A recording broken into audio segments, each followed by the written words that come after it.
And good morning friends. आज हम 16 अगस्त 2025 के सभी महत्वपूर्ण करंट अफेयर पर चर्चा करेंगे ताकि परीक्षा में आने वाले सभी सवालों को आप आसानी से हल कर सकें। साथ ही इस प्रोग्राम के अंत में जो हाल ही में गवर्नमेंट वैकेंसीज निकली हैं उनकी अपडेट भी प्रोग्राम के अंत में दी गई है। जैसा कि हमारे प्रोग्राम की शुरुआत एक सकारात्मक विचार के साथ होती है, आज का सकारात्मक विचार है खुद पर विश्वास करो क्योंकि यही सफलता की पहली सीढ़ी है। इस कोट के साथ आज हम अपने प्रोग्राम की शुरुआत करते हैं और जानते हैं आज के सभी महत्वपूर्ण करंट अफेयर्स। हिंदी दिवस प्रतिवर्ष कब मनाया जाता है? 14 सितंबर को प्रतिवर्ष हिंदी दिवस मनाया जाता है। सितंबर महीने के अन्य महत्वपूर्ण दिन: 1 सितंबर को राष्ट्रीय पोषण सप्ताह दिवस, 2 सितंबर को विश्व नारियल दिवस, 3 सितंबर को नेशनल स्काई स्क्रैपर डे, 4 सितंबर को राष्ट्रीय कृमि मुक्ति दिवस, 5 सितंबर को शिक्षक दिवस व अंतर्राष्ट्रीय दान दिवस मनाया जाता है, 8 सितंबर को अंतर्राष्ट्रीय बिजनेस दिवस, 10 सितंबर को विश्व आत्महत्या निषेध दिवस व 11 सितंबर को राष्ट्रीय वन शहीद दिवस मनाया जाता है, 12 सितंबर को विश्व डॉल्फिन दिवस व 13 सितंबर को विश्व प्राथमिकता चिकित्सा दिवस मनाया जाता है। दा विंची रोबोटिक सिस्टम पर प्रशिक्षण देने वाला भारत का पहला सरकारी मेडिकल कॉलेज कौन बन गया? AIIMS Delhi da Vinci robotic system पर प्रशिक्षण देने वाला भारत का पहला सरकारी मेडिकल कॉलेज बन गया। चौथे तटरक्षक वैश्विक सम्मेलन निम्न में से किस देश में आयोजित किए जाएंगे? इटली में चौथे तटरक्षक वैश्विक सम्मेलन को आयोजित किया गया। इटली की राजधानी रोम, राष्ट्रपति सीजियो मट्रेरा व प्रधानमंत्री जियोर्जिया मेलोनी जी हैं। वैश्विक आउटरीच के साथ ऐतिहासिक 10वें आयुर्वेदिक दिवस का आयोजन किस राज्य में किया जाएगा? गोवा राज्य में वैश्विक आउटरीच के साथ ऐतिहासिक 10वें आयुर्वेदिक दिवस का आयोजन किया गया। गोवा की राजधानी पणजी, मुख्यमंत्री प्रमोद सावंत व गवर्नर अशोक गजपति राजू जी हैं।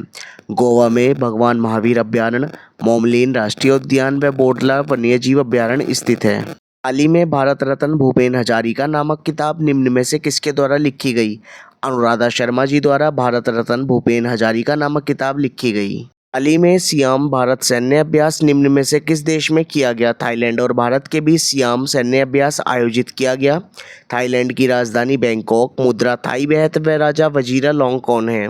वर्ल्ड एथलेटिक्स चैंपियनशिप 2025 का आयोजन किस देश में किया जा रहा है? जापान में वर्ल्ड एथलेटिक्स चैंपियनशिप 2025 का आयोजन किया जा रहा है। जापान की राजधानी टोक्यो व प्रधानमंत्री शिगेरू इशिबा जी हैं। हाल ही में किस देश ने अपने पहले स्वदेशी मलेरिया वैक्सीन एडफाल्सीवैक्स विकसित करने की घोषणा की? भारत ने अपने पहले स्वदेशी मलेरिया वैक्सीन एडफाल्सीवैक्स विकसित करने की घोषणा की ताकि मलेरिया से होने वाले रोग को समाप्त किया जा सके। हाल ही में अखिल भारतीय थल सैनिक शिविर 2025 का आयोजन कहाँ किया गया? दिल्ली में अखिल भारतीय थल सैनिक शिविर 2025 का आयोजन किया गया। दिल्ली की राजधानी नई दिल्ली व दिल्ली की मुख्यमंत्री रेखा गुप्ता जी हैं। अखिल भारतीय आयुर्वेद संस्थान का निर्देशक निम्न में से किसे नियुक्त किया गया? प्रदीप कुमार प्रजापति जी को अखिल भारतीय आयुर्वेद संस्थान का निर्देशक नियुक्त किया गया। प्राचीन भारतीय पांडुलिपियों में डिजिटलीकरण और संरक्षण में तेजी लाने तथा पारंपरिक ज्ञान के प्रसार के लिए किसने ज्ञान भारतम पोर्टल को लॉन्च किया? नरेंद्र मोदी जी ने प्राचीन भारतीय पांडुलिपियों के डिजिटलीकरण और संरक्षण में तेजी लाने तथा पारंपरिक ज्ञान के प्रसार के लिए ज्ञान भारतम पोर्टल को लॉन्च किया। हाल ही में IMD वर्ल्ड टैलेंट रैंकिंग 2025 में भारत को कौन सा स्थान दिया गया? IMD वर्ल्ड टैलेंट रैंकिंग 2025 में भारत को 63वां स्थान दिया गया। डी लापांग किस राज्य के पूर्व मुख्यमंत्री थे जिनका 91वें वर्ष की आयु में निधन हो गया? डी लापांग मेघालय के पूर्व मुख्यमंत्री थे जिनका हाल ही में 91वें वर्ष की आयु में निधन हो गया। मेघालय की राजधानी शिलोंग, मुख्यमंत्री कॉनराड संगमा व गवर्नर CH विजय शंकर जी हैं। मेघालय में नोरेक राष्ट्रीय उद्यान व बाल पराक्रम राष्ट्रीय उद्यान स्थित है। 3 बार PFA player of the year का पुरस्कार जीतने वाले पहले खिलाड़ी मोहम्मद सलाह बन गए। India's first radicals young Bengal and the British empire नामक किताब रोसिका चौधरी जी द्वारा लिखी गई।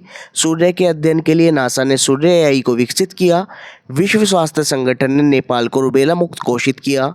NSW स्क्वैश बोगा ओपन 2025 का खिताब हबीबा हानी जी ने जीता। विश्व स्वास्थ्य संगठन ने केन्या को निद्रा रोग से मुक्त घोषित किया। ब्राइट स्टार नामक सैन्य अभ्यास मिशन में आयोजित किया गया। स्थानीय न्याय में महिलाओं को सशक्त बनाने के लिए पहले अम्मा सम्मान दिवस पर नारी अदालत की शुरुआत सिक्किम में की गई। मोबिलिटी को बढ़ावा देने के लिए भारत ने नॉर्वे के साथ दोस्ती पहल शुरू की। दिनेश के पटनायक को कनाडा में भारत का उच्चायुक्त नियुक्त किया गया। अंतर्राष्ट्रीय मुद्रा कोष का कार्यकारी निर्देशक उर्जित पटेल को नियुक्त किया गया। मई 2025 के लिए आईसीसी पुरुष player of the month Shubman Gill, Bharat व सोफिया डकले इंग्लैंड को आईसीसी महिला प्लेयर ऑफ द मंथ चुना गया। जास्कर महोत्सव के 10वें संस्करण का आयोजन लद्दाख में किया जाएगा। विश्व प्रसिद्ध टाइम मैगजीन द्वारा तेजस्वी मनोज को किड ऑफ द ईयर 2025 चुना गया। पहला अंतर्राष्ट्रीय पाली सम्मेलन का आयोजन श्रीलंका में किया गया। Cessation of the successful the flight out of the new India नामक किताब संजय बारूजी द्वारा लिखी गई। भारतीय रेलवे बोर्ड का अध्यक्ष सतीश कुमार जी को नियुक्त किया गया। टाटा द्वितीय नामक जल विद्युत परियोजना को अरुणाचल प्रदेश राज्य में मंजूरी दी गई। डिफरेंट बट नो लेस नामक किताब अनुपम खेर जी द्वारा लिखी गई। नॉर्वे का प्रधानमंत्री जोनास गैर स्टॉर्मर को नियुक्त किया गया। भारत के पहले टेम्पर्ड ग्लास प्लांट का उद्घाटन नोएडा में किया गया। भारत का पहला पूर्ण स्तरीय सेमीकंडक्टर संयंत्र गुजरात में खोला गया। कॉन्स्टिट्यूशन क्लब ऑफ इंडिया का सचिव राजीव प्रताप रूडी जी को नियुक्त किया गया। अंत में चर्चा करते हैं आज के अभ्यास प्रश्न पर। हाल ही में अखिल भारतीय आयुर्वेद संस्थान का निर्देशक निम्न में से किसे नियुक्त किया गया? ए शिवम तनेजा, बी अनिरुद्ध जैन, सी रोहित गुप्ता या डी प्रदीप कुमार प्रजापति? सही उत्तर का चयन करें। अब हम चर्चा करते हैं अपने गवर्नमेंट वैकेंसीज के सेगमेंट पर। पहली vacancy Uttar Pradesh police SI के पद पर निकली हुई है, जिसकी लास्ट एप्लीकेशन डेट 11 सितंबर है। इसमें 4543 पद हैं।